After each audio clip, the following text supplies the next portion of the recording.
you have for breakfast this morning? Today, well, I didn't had the blood pudding. Not today, It was, right? it was just eggs and avocado and a little bit of bacon on the side. Oh, very nice. Very nice. That's a good, healthy breakfast. Well, we're sounding a ton better just for our listeners out there. We tried this yesterday for a second, and we ran into some tech issues, and we're going for round two today. So already it's sounding better, so we can jump right into it. So why don't you tell my listeners what you're currently raising money for over on Kickstarter? hmm Well, raising money for a very dark and horror game called Machina Arcana. And it's some kind of a tactical horror game, but it's also a story-driven game. Hmm. So you are with your friends, just stumble in some very dark subterranean complex, and just trying to get your head around without losing the head. Yeah. And it's a story-driven game. So you choose the scenario, and it's like a little book. And as you progress through the chapters, you see more stuff being revealed to you about what the game is about. Where are you? Where did you land it? And then after the end of the scenario, there is an end game, like a mini game Hmm. that you can then play with your friends. That's awesome. And how would you kind of, for our listeners who can't see it, because it is dark and it looks menacing on the Kickstarter, but how would you describe it to somebody who can't see it right now? Maybe you could even see it right now.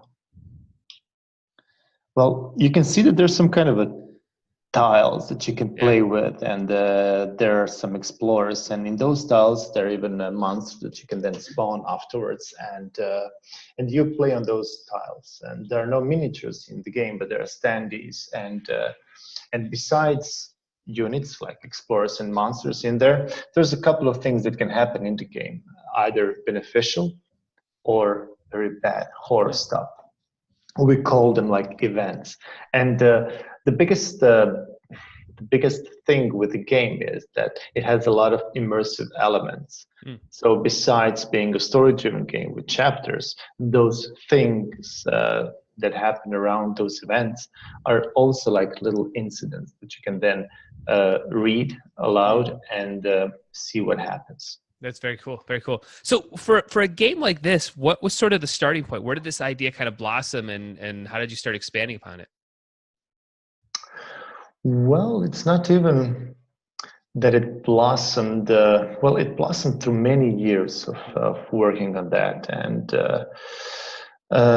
so this is actually the second edition. So the first edition was being made and published in 2014. Okay. And even before that, so I am a software engineer. And in about 2012, I had one idea, one voice in my head that told me like take a year of work and try to come up with a project with a game. So if nothing happens, too bad. Right. And if you manage to create something, then great, you're gonna have the game behind you. So that's what I did. Just I quit the job and just tried to focus on the game and try to have a timeline of 1 year to try to figure out and come up with something Yeah. in order to polish and to make a game out of it. Is there like a couple games that you were somewhat modeling after, or like having at least some rudders, like, hey, we know we wanted to be like a little bit like this, or what was some of the inspiration kind of behind you before you jumped into it? That's a good question. Arkham Horror was one of those board games that once I played it opened up a perception to what a board game can be, what kind of experience you can have with them.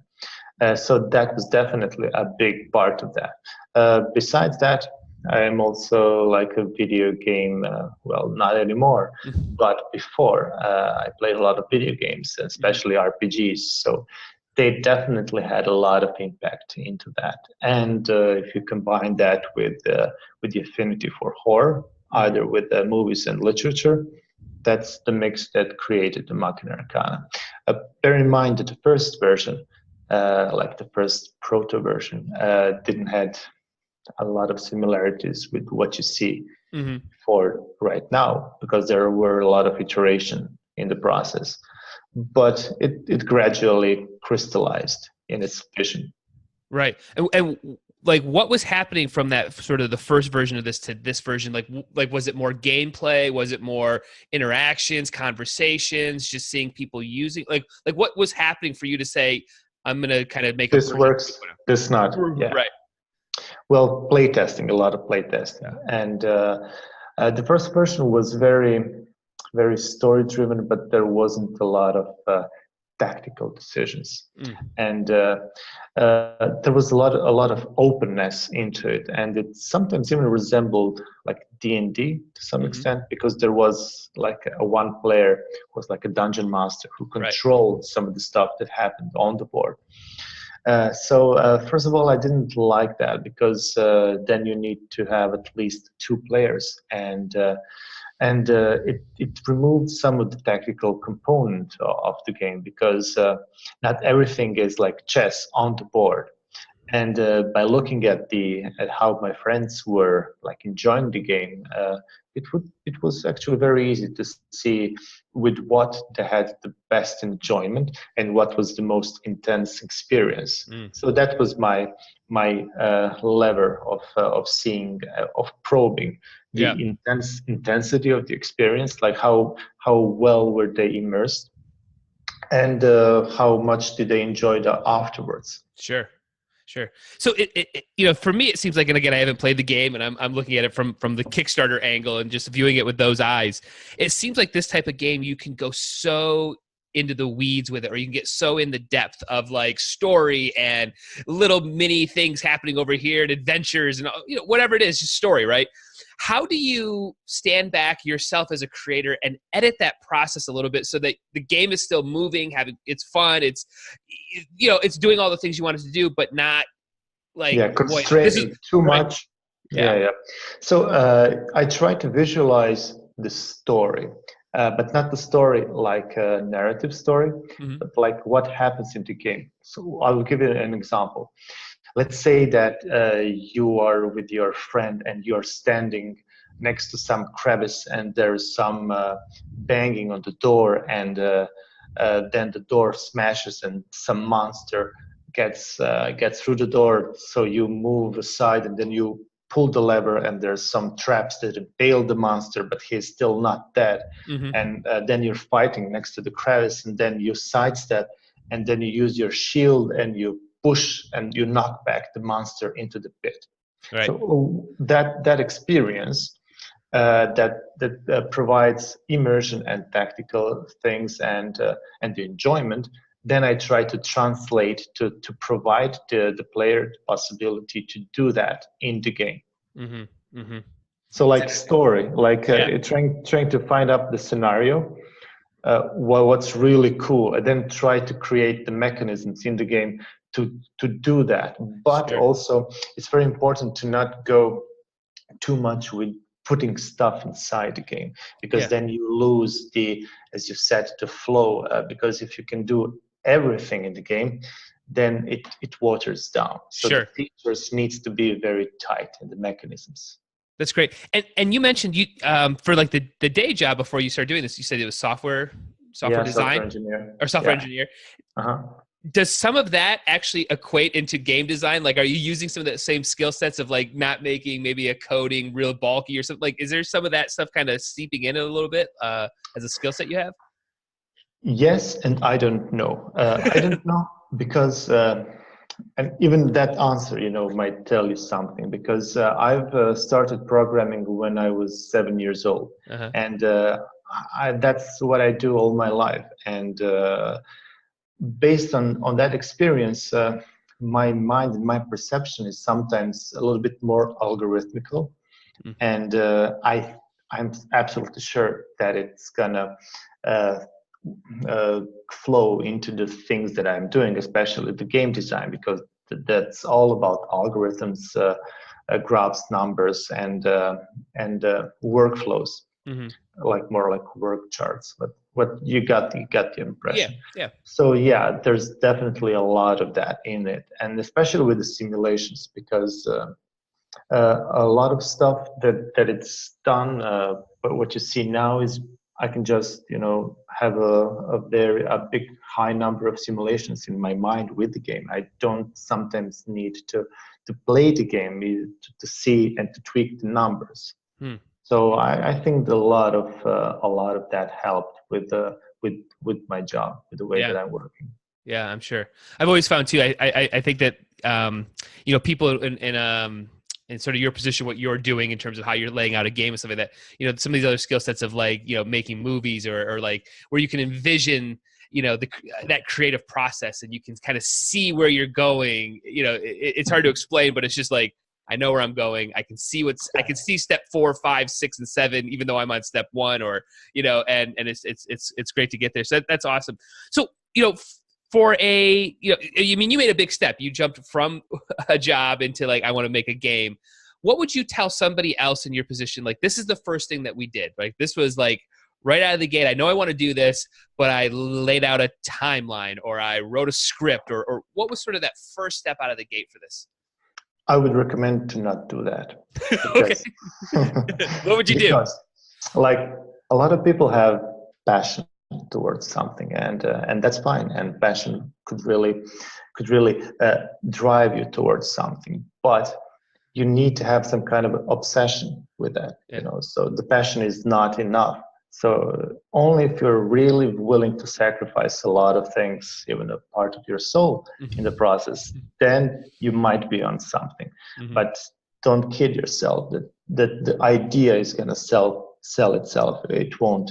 You need to be like full time on that and obsessive in not just the idea and the marketing and logistics and the finance and everything. And there's so many layers that there is in the whole journey that in the end, I don't want to discourage people, but they need to understand that it's not just about the idea and not just about passion. Yeah. And you're a family man, aren't you? If I'm not mistaken, I thought I had some kids and stuff, right? You mentioned in an email that you had to put some kids to bed, right? Exactly. Yeah. Yeah. So how did you, again, this is, I think you and I might have some share some of this entrepreneur vibe or this sort of diving headfirst into something. Mm-hmm. How did you convince the family that this was a great step for you, that you had that passion, you had that drive? I have to do this. Like, there's other people involved in the equation. Well, yeah, exactly. And one of the reasons why I've done it in 2013 is because I didn't have kids. So that's a very big difference. Very big difference, yeah. Exactly. And in the meantime, I now have 2 kids, and there were like 4 to 5 years between the first and the second edition. And one of the big reasons for that is kids.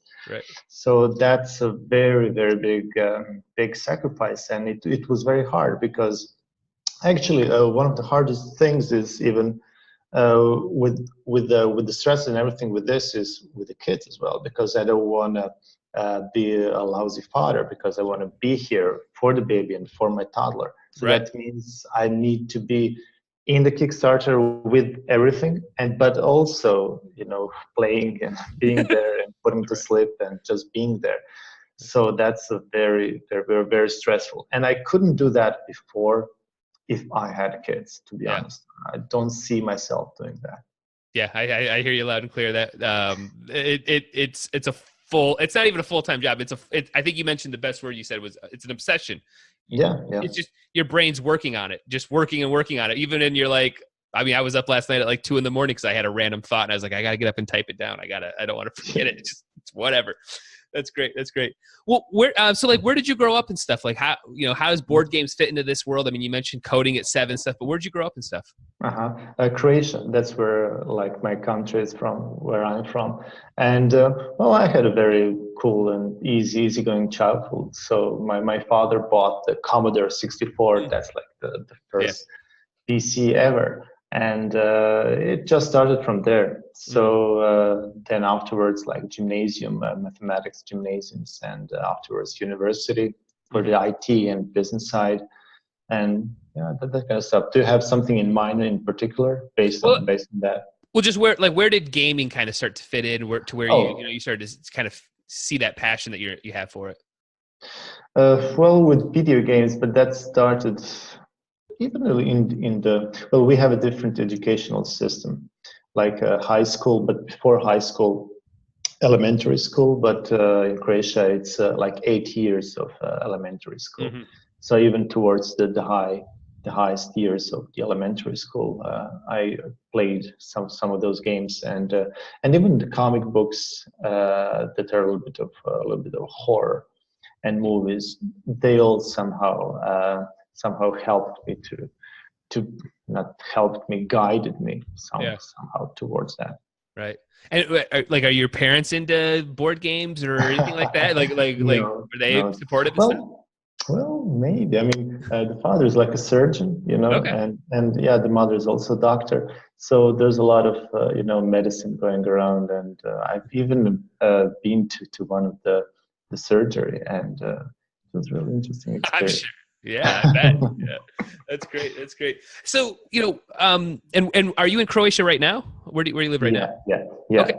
Although we returned back from Ireland. Oh, okay. So after the first edition was fulfilled and everything, then I got a very good offer for a job there, and I contracted there for a couple of years. Mm.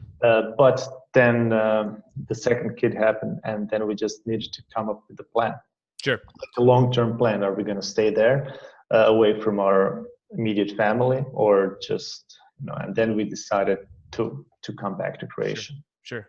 And what's the support system like for not just gamers, but like entrepreneurs jumping into this? Is there incubators? Is there programs to be a part of? What's sort of the culture like around you that you're a part of? Oh, I don't care about all of that. It's maybe easier because if you try to rely on some other force of nature or in the society, then you can maybe pass the responsibility to that. But I didn't felt the need to pass the responsibility to anyone other than myself. So if I would do that, I would do it on my own, and Right. that's the approach that I started with. So I didn't even look at the ways to help me with. Well, in a way, Kickstarter is that, because Mm-hmm. it's not on my own; it's the backers. But before getting to Kickstarter, no, there was no organizations and incubators that could help you with that. I'm sure there are. Sure. Yeah. But yeah, my perception was in a way blind for those options, Mm-hmm. because I didn't see myself for it. And how about how about just a straight gaming community? Is there a strong gaming community there, or is it just like a couple of your friends and stuff? Well, you're from which town? I'm in Detroit, Michigan. I'm over in the U.S. here. Okay, and how many people are in Detroit? Millions. Yeah. Okay, so exactly, that's like the whole Croatia. Yeah. Yeah. So we are like 4 million, the whole Right. country. Right. So Right. it's much different. Like the scales are so much different in that regard. Sure. Like there are, of course, in the whole country, there are a bunch of clubs and conventions and everything. I mean, that's one of the best way that we started marketing with the game, as going through the Croatian conventions and just present the game and see with strangers how would they react to the game. And that was a great. This really pushed the game even further. But yeah, it's not like Gen Con, of course. Right. Yeah. Well, I always feel, I think it's, whenever I have these conversations with game designers, it seems like that's such a critical point of getting outside of your inner circle and putting it in front of strangers' hands and just letting them see what happens. And some people are not plugged into that, or thinking that way. They're just so in their own bubble. So, what was there a moment that you had any sort of major roadblock, in this version 2.0 where you just couldn't get past something, or just something didn't happen, printing or art? No, nothing. I mean, everything ran quite smoothly. I had some problem with but it was just a little bit of a delay with the customs and all of that. I really panicked just for a little while, but everything resolved like very quickly and without any problems. Manufacturing process, well, it could be better because my manufacturer had some problems with it was a rainy season and they didn't have a very good facility for storing stuff. So a lot of humidity went into the boxes, maybe hopefully not to all of them. So the cardboard had some of the cardboards barbed. So that was a big issue. Yeah. And that's something that out of my control. And right. And it happened. Yeah. And how about kind of the flip side of that question? Is there a moment that you can look back on and say, or was there a moment that you knew that you should keep pushing with this? Like you knew, I don't know, just the feedback was amazing. Was there just something that you could pin back and go, yeah, this is great? Or maybe it's right now with this Kickstarter. Well, even before, yeah. So I try to look at it like the game is like a she, and she just wants to come into this world, and I'm just like a medium that's help her to be delivered to the world. Right. And in that way, it helps me. I mean, it is a role play, but I'm aware of that. But it gives me the perception that not even an obsession, but more like everything that needs to be done. I'll try to done to the best of my abilities. For some of the stuff that's out of my reach, I just can't control it. Right. And it's easy to just go with the flow and adapt as possibly to whatever comes your way. Not to, even if there is some kind of a roadblock ahead, not to perceive it maybe as a roadblock, maybe just the way that the things are, and how it presents it to yourself, then how you perceive it. It's very important. So Sure. It's very important just to have a very healthy way of looking at things. Yeah, that's great. That's a good thought. Well, let's flip over to the actual Kickstarter, which is why we're talking. So we're talking, and I'm looking at, you got about 14 days to go. And I'm looking also in US dollars, and you had a $30,000 goal, and you have absolutely crushed that. You're sitting right now at about 120, or just under 121,000, I should say. And you got a ton of backers, over 1,800 backers. So a lot of traffic, a lot of energy going on in this Kickstarter. So for you, what was the sort of strategy? I'm assuming board games Kickstarter is like, a lot, got to go to Kickstarter. But what did you do to put together like a pre-launch strategy to get people excited about the game before you hit the launch button? Well, I had a big like a big benefit of having such an amazing backers from the first edition, and they had their continual support throughout all of those years in between the second edition. So they were really the driving force, not even to continue working on that, because if they said like, your game is really bad, what did I pay for? So their continual support was the main thing to drive that. And you can even see that from the first day, we reached our goal in like 4.5 hours. Wow. 30,000. Yeah. And that's one of the main driving force are the old backers. But besides that, there was a lot of marketing being done before then. I mean, even months before that. So it's a strategy. You need to, in a way, you have your campaign before Kickstarter, and the Kickstarter is just when you finish with everything. Like, it's very bad approach that you start once you launch. Yeah, I do about 20 calls a day or a week, I should say, about people calling me going, what's going on with my Kickstarter? It's like, what did you do before you launched? The Kickstarter is like, that's cruise control. Exactly. You finished with everything, and then you just sit back and be there for people. Right. But everything needs to be done before. Yeah. And was there any sort of, so again, from afar, and looking at a ton of campaigns, a $30,000 goal in board games is it's a little bit higher, right? It's not like a tech product or something like that. So sure. Was there any metrics you were looking for to know that you would have that success in the first 4 hours? Did you kind of know in your heart, like, all right, I know we'll be fine? The first edition was the goal was 20,000, and but for the second one, a big chunk of funding will go to the art, because this time we really employed the best artists. Yeah, the artwork is, by the way, the artwork, for people who haven't looked at it, the artwork is fantastic. I mean, really, really amazing artwork. And that costs, and normal, I mean, as it should be. Mm-hmm. So a lot of that is not just manufacturing stuff, but the art, to pay the artists their commission. Mm-hmm. Yeah, and I think too, from again me talking, I haven't made a board game or anything like that, but I've been in the world kind of as looking from above. Man, art makes or breaks some of these games. It really does. I mean, there are some games that, yes, it sounds amazing. but the art's just like, I don't know, it just doesn't look good. And everything here hits right with like the story, the darkness, the vibe, the energy. Like there's nothing looks out of whack, right? Like, you know what I mean? There's just, it's really great. It's an awesome job. And in terms of like this, is that you just kind of guiding the process and trusting the artist, or what is like your actual role in like that artwork side of it? Well, there is my wife, Alexandra. She's the graphic designer and also creative director.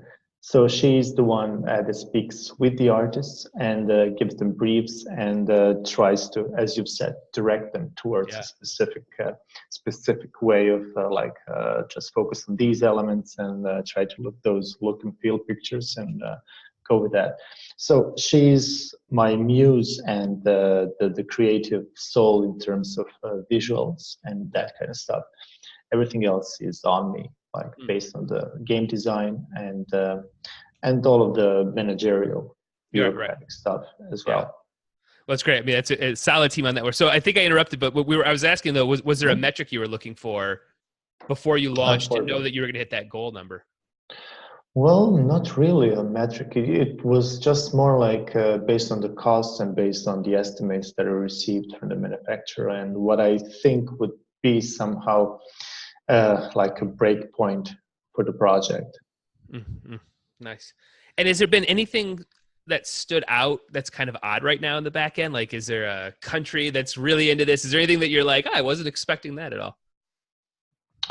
Well, I wasn't expecting such a great, big, and positive feedback, to be honest, because it passed a lot of years behind after the first edition.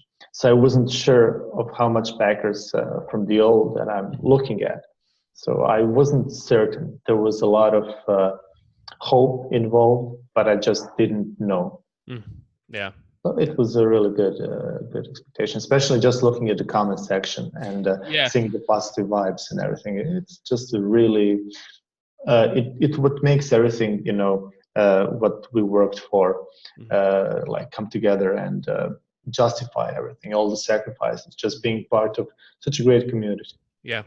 And what do you do to stay organized personally, like through a campaign like this? I mean, there's just so much. You got guys like me bothering you to do interviews. You've got comments coming in, probably stuff on Facebook and in forums, wherever it might be. How are you staying up?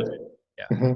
Well, I like stress, to be honest. Yeah. I actually thrive under intensity. So the more stress I receive, I try to adapt to that.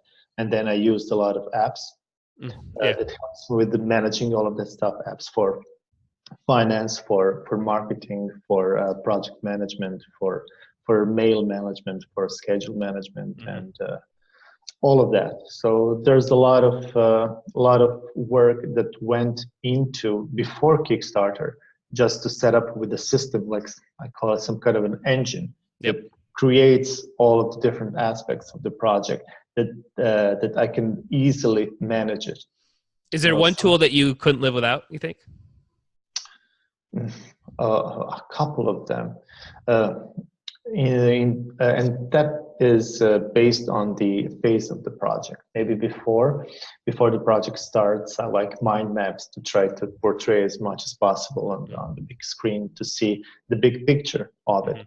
Then once you have the big picture, then you can dissect the aspects and then group the aspects in the different concepts. And then for those concepts, some apps work, and for other concepts, others. And then it also based on the phase of the project, like the beginning and the intermediate, now when the Kickstarter is, and there's a phase for post Kickstarter. Right. That's right. Well, let's talk post Kickstarter. So after, the 14 days pass and the money drops and all that sort of stuff, what is your first step out of the gate to get this game into backers' hands? Well, first is finishing up with the art. So that's the biggest thing. There's like 300 illustrations, and we already passed like 50% mark of all that, because I didn't want to just go with the promise. Like, okay, we have the best art for you. No, we want to create as much as possible. Yeah. So hopefully it's just going to be after a campaign, a month or so, when the art is going to be finished. That's great. And afterwards, the timeline is to get that to prepare for the production, for the mass production, and then distribution. That's great. That's great. And how about for you particularly? Like, where do you see maybe like the next year looking? Like, where do you see yourself in game design? Do you have other games coming down the pipeline? Where do you see yourself? Actually, yes.